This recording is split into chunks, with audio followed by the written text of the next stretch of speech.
Hello friends, how are you? I hope you are doing great. Welcome to my channel. Today we learn how to screenshots on Snapchat without knowing them. Snap, stories, chat. So guys, this is very simple process. Everyone can do it very easily.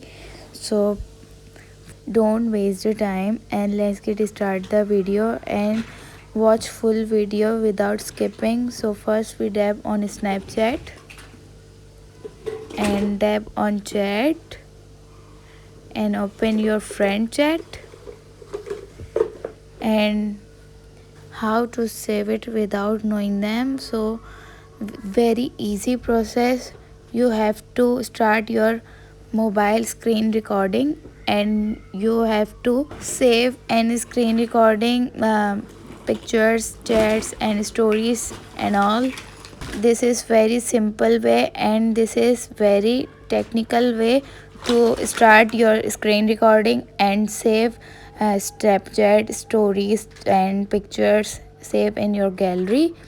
And like this my screen recording is on. So yeah, I hope you like the video and this video is helpful for you.